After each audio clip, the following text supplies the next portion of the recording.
बिहार में चुनावों से पहले महागठबंधन ने एनडीए को एक बहुत बड़ा झटका दिया है।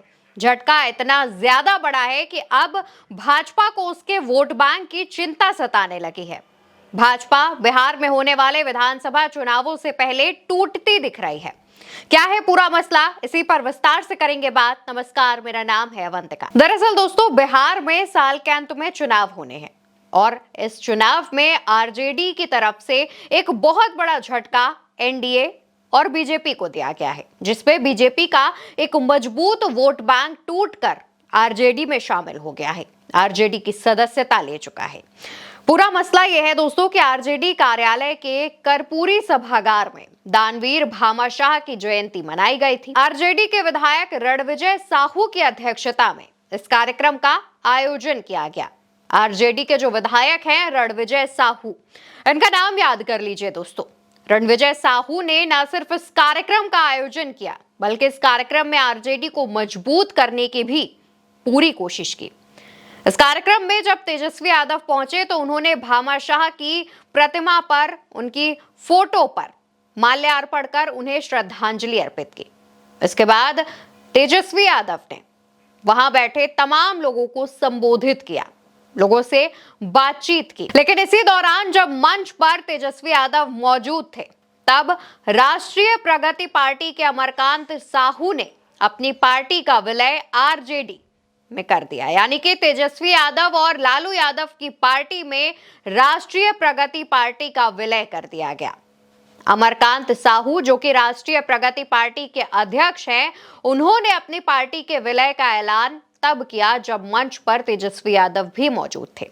उनकी अध्यक्षता में, यानी तेजस्वी की अध्यक्षता में, रंजना साहू, नरेंद्र साहू, अरुण गुप्ता और बाकी तमाम लोग आरजेडी में शामिल हुए। इनमें वो नेता भी हैं जो कि कभी भाजपा का या एनडीए का हिस्सा थे, जिनकी अध्यक्षता में इस कार्यक्रम का आयोजन किया गया था। यानी कि रणविजय साहू वो आरजेडी के विधायक हैं और साथ ही वैश्य समाज का एक बड़ा वोट बैंक उनके पास है।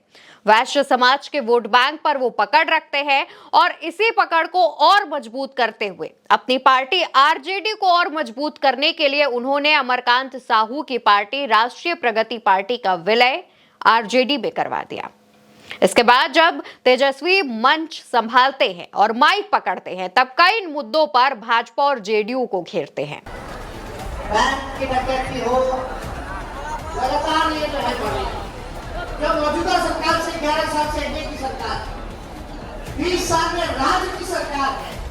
अब आप लोगों को आकलन करने की जरूरत है कि आप लोगों का इस सरकार ने क्या किया। तेजस्वी यादव कहते हैं कि उनकी उम्र अभी बहुत नहीं है, मुश्किल से 36 या 37 वर्ष की उम्र है और उन्हें अभी बहुत लंबी राजनीति करनी है। इस वजह से वो खटारा हो चुकी सरकार को मतदान ना करे, खटारा हो चुकी सरकार को मौका ना दे, बल्कि एक युवा को मौका दे जिसके पास एक विजन है राज्य को विकसित करने का, राज्य को ऊंचाइयों पर ले जाने का। इसके अलावा तेजस्वी यादव ने लॉ एंड ऑर्डर पर भी सवाल उठाए। ज्यादा उम्र मेरा नहीं है, 36-37 साल के हैं, हमको भी लंबी राजनीति करनी है। इसलिए आप लोगों को कहना चाहते हैं कि अपराधियों से, लॉ एंड ऑर्डर से हम लोग कोई कंप्रोमाइज करने वाले नहीं है किसी भी कीमत पर।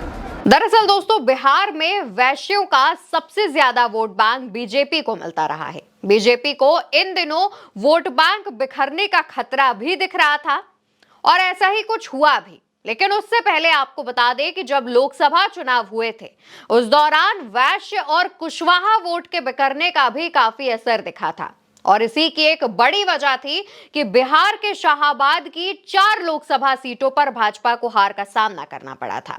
अब क्योंकि लोकसभा चुनाव के पहले वैश्य का वोट भाजपा को हर हाल में जाता था, चाहे उम्मीदवार किसी भी जाति का हो, लेकिन बाकी दल के उम्मीदवार अगर वैश्य हों तो भाजपा का वोट बैंक बिखर जाता था। यानी कि भाजपा का taken for granted Vysya vote अब बट गया है और इसी का फायदा महागठबंधन को मिलता हुआ दिख रहा है। वैश्य समाज, जिसको लेकर के भाजपा बहुत ज्यादा आश्वस्त थी कि वैश्य समाज का वोट बैंक सिर्फ उसे मिलेगा, उसका वोट उसे मिलेगा, अब उसमें बिखराव देखने को मिल रहा है। और ये बिखराव का जो श्रेय है वो महागठबंधन में आरजेडी के नेता, आरजेडी के विधायक रणविजय साहू को जाता है। रणविजय साहू समाज पर और वैश्य समाज पर एक तगड़ी पकड़ रखते हैं। इसके अलावा तेजस्वी ने भी लॉ एंड ऑर्डर के अलावा तमाम मुद्दों पर भी जब भाजपा और जेडीयू की सरकार को घेरा तो उस दौरान उन्होंने यह भी कहा कि नीतीश की अब उम्र हो चुकी है, अब उन्हें बिहार में शासन करने का मौका ना दिया जाए। 20 साल से एक ही बीज को मौका ना दे, अब एक नई फसल लगाए, एक नया बीज लगाए जिससे अच्छी फसल होगी। तेजस्वी के कहने का मतलब यह था कि अब एक बार फिर महागठबंधन को मौका देकर जनता देखे। तेजस्वी ने उस बात का भी जिक्र किया जब तेजस्वी और जेडीयू के कार्यकाल में तेजस्वी यादव की तरफ से तमाम नौकरियां दी गई थी। इस दौरान जब वहां पर आप भीड़ देखेंगे तो तमाम लोग तेजस्वी यादव को सुनने पहुंचे थे। तेजस्वी लगातार महागठबंधन और आरजेडी को मजबूत करने का काम कर रहे हैं, तो वहीं दूसरी तरफ भाजपा और जेडीयू की टेंशन बढ़ाने का भी काम कर रहे हैं। न सिर्फ नीतीश की बढ़ती उम्र बल्कि तमाम छोटे छोटे दलों को महागठबंधन में शामिल किया जा रहा है। इसके अलावा बिहार में बिखरती लॉ एंड ऑर्डर की व्यवस्था पर भी तेजस्वी हमलावर है। फिलहाल अब राष्ट्रीय प्रगति पार्टी का विलय जब आरजेडी में हो गया है तो देखना होगा कि भाजपा अपने वैश्य समाज के वोटों का बिखराव कैसे मैनेज करती है और महागठबंधन में आने वाले दिनों में और कौन कौन से नए बदलाव देखने को मिलते हैं। फिलहाल के लिए हमारी इस खबर में इतना ही।